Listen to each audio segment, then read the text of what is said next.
Hello, my name is Glenn Jago, and I am the chaplain at Azalea Trace in beautiful Pensacola, Florida.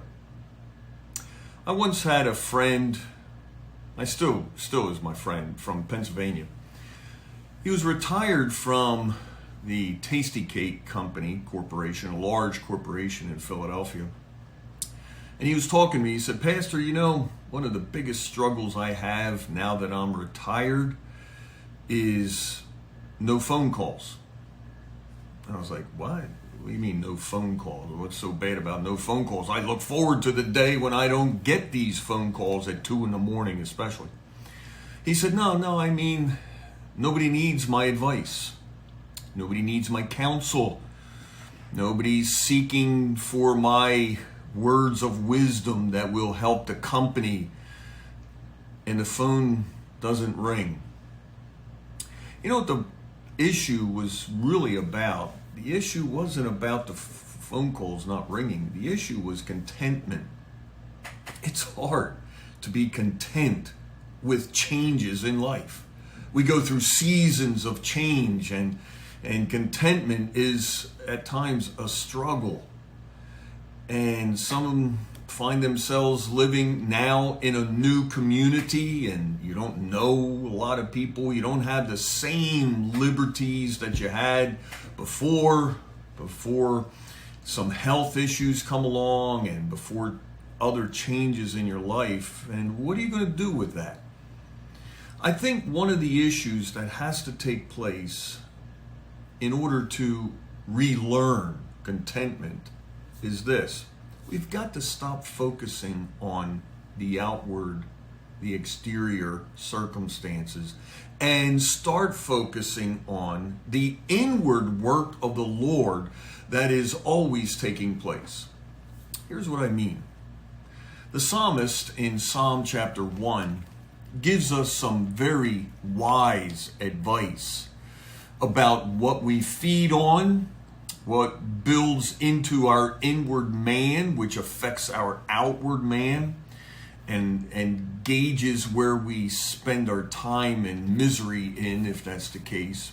It's in Psalm 1. He says this: "Blessed is the man who walks not in the counsel of the wicked, nor stands in the way of sinners, nor sits in the seat of the scornful." He doesn't put his attention there in those negative places. But here's where he spends his time. This is the work on the inner man that I'm recommending to all of us. We all need it. "He is like a tree, but his delight," verse 2, "is in the law of the Lord, and on his law he meditates day and night."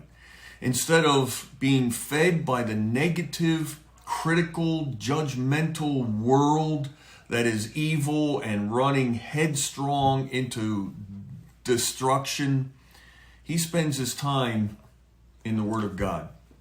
He spends his time meditating, learning, planting himself next to the Word of God.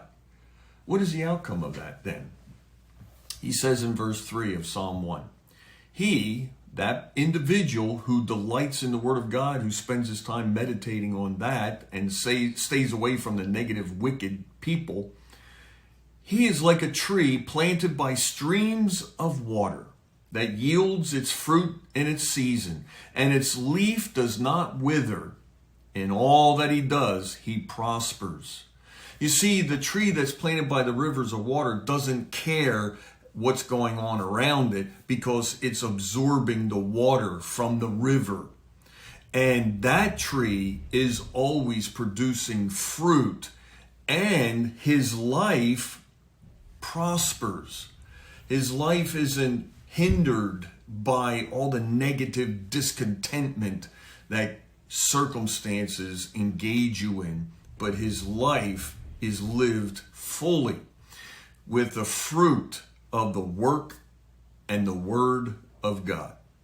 So, therefore, when you find yourself less than content in the situation you're at, you could do one of two things. You can focus on the circumstances, the exterior, the problems, or those problems come and they go.